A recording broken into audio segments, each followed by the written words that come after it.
মাথা হচ্ছে জাতির নেতৃত্ব। মাথা যখন পচে যায় শরীর আর তখন কাজ করে না। আমাদের 54 বৎসরের নেতৃত্ব নিজেদেরকে সুস্থ মাতার প্রমাণ দিতে পারে নাই।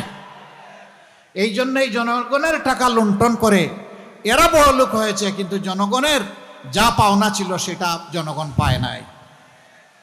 সম্মানিত ভাইয়েরা, ডক্টর বীর বিক্রম বলেছেন আমাদের দেশের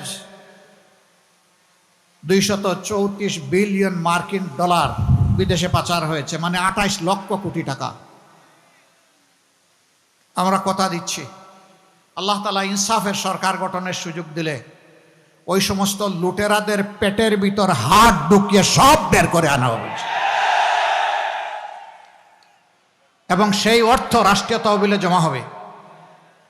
ইনসাফের ভিত্তিতে সারা বাংলাদেশে তখন উন্নয়নে ব্যয় হবে ইনশাআল্লাহ। এখন আর 1 টাকার রাস্তা 8 টাকায় কেউ গড়ার স্বপ্ন দেখবেন না। আবার রাস্তা গড়েছে, সাথে সাথে টান দিলে একেবারে কার্পেটের মতো উঠে হাতের মধ্যে চলে আসে, সেই রাস্তা আর বাংলাদেশে বনবে না ইনশাআল্লাহ।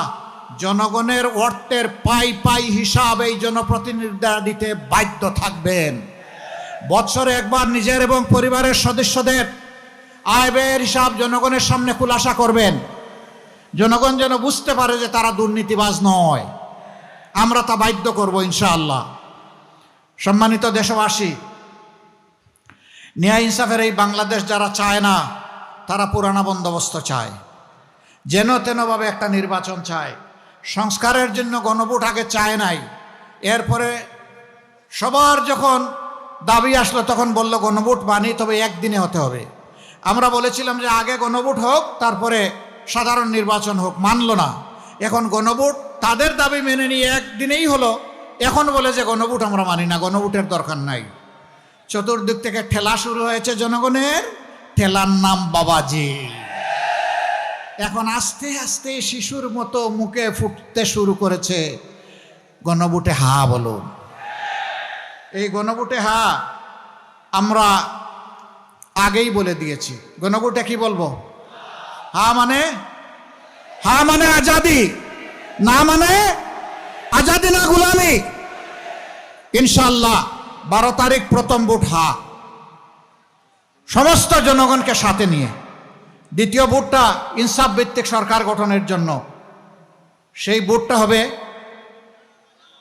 এখানে দাড়িপাল্লা, পাশে ছাতা, কোনো জায়গায় ঘড়ি, কোনো জায়গায় খেজুর গাছ, যেখানে 11 দলের যে মার্কা আছে, কোনো জায়গায় এনসিপির শাপলা করি, যেখানে যেটা থাকবে ইনশাআল্লাহ সেখানে সেই মার্কার পক্ষে আমরা সারা জনগণকে সাথে নিয়ে দাঁড়ায় যাব। আমরা কথা দিচ্ছি আমরা জামাতে ইসলামীর বিজয় চাই না। মন খারাপ করছেন? আমি সিনসিয়ারলি বলতেছি, আমরা জামাতে ইসলামীর বিজয় চাই না। আমরা চাই 18 কোটি মানুষের বিজয়।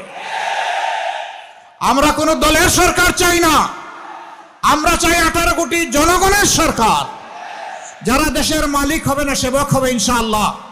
আমরা সেই সরকারটা কায়েম করতে চাই। আবারও বলি, যারা মাথা গরম করেছেন মেহরবানি করে ঠান্ডা করুন। ওই মাথা গরমে আমাদের কিছুই আসা যায় না। আপনাদের ওই সমস্ত পচা কথা শোনার আমাদের কোনো সময় নেই। আমরা জনগণকে নিয়ে এখন ব্যস্ত।